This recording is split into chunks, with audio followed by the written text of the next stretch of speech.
Hello and welcome to my channel, Solo Dungeon Crawler. This is a new channel dedicated to Dungeons and Dragons, where we will explore the concept of playing Dungeons and Dragons solo. So one person by themselves, no DM. This is the first video and will be part of a video series dedicated to the actual process of how to start and run a solo campaign.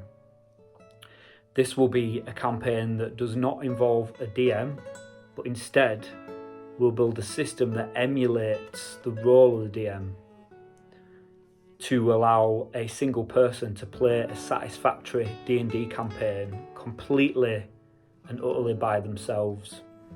So the first step in the process is to choose a rule set to use, i.e. which edition of D&D will work best, which is the best for the type of solo game that we want to play.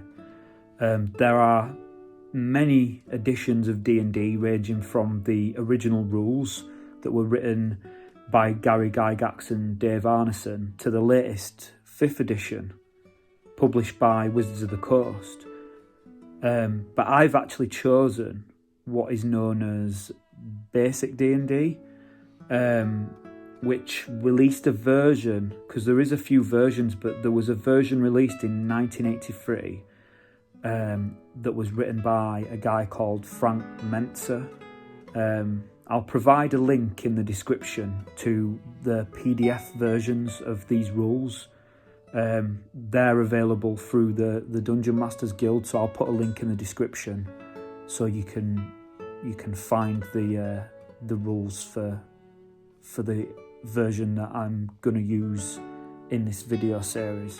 But there's nothing stopping you using whichever rule set you want to use, whichever edition that you are most comfortable with and would like to play. There's plenty of flexibility and scope for that. You could even use rules from another game system entirely and just take from these videos what you want, but for all intents and purposes we'll concentrate on the Mentzer Basic rule set.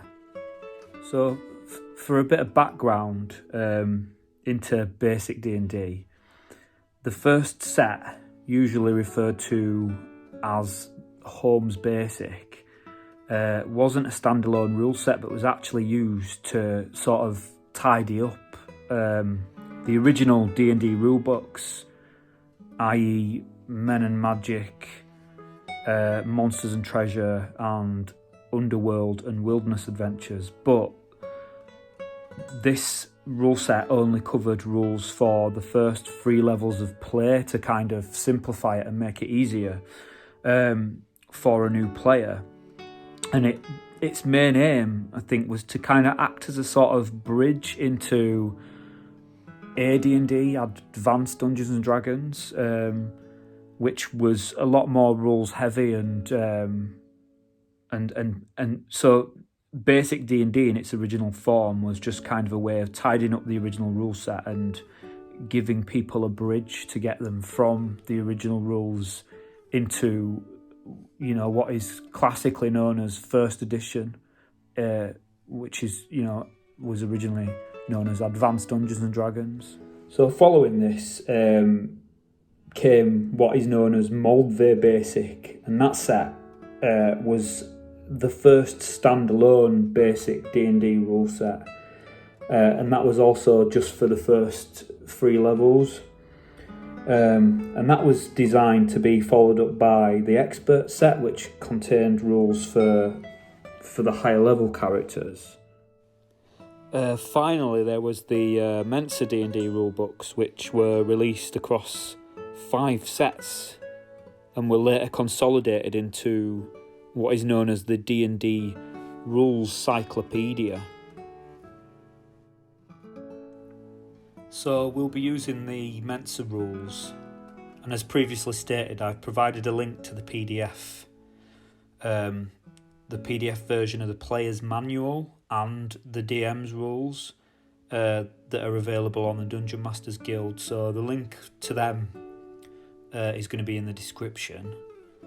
And on a quick side note, I've heard of a neat service you can use if you prefer hard copies and don't want to track them down and pay a load of money.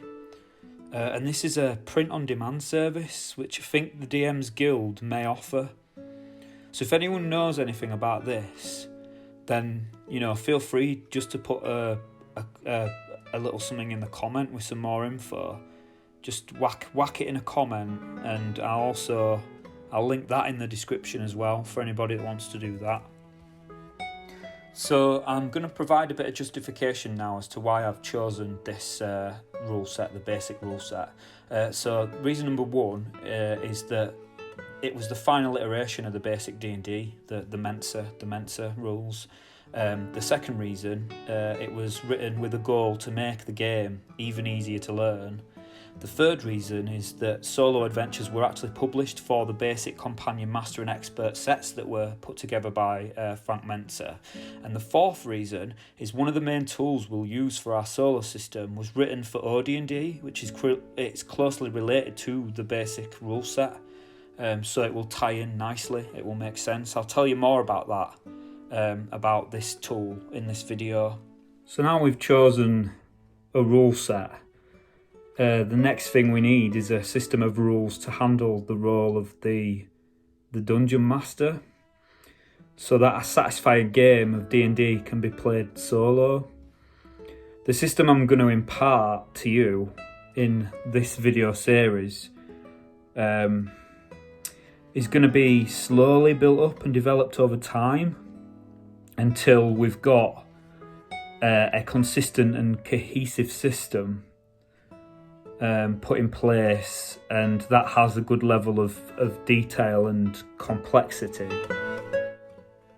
So the very first thing I'm going to introduce to get the basis of a solo campaign started and make it playable is a neat little article that we need to look back in time to the spring of 1975 to find.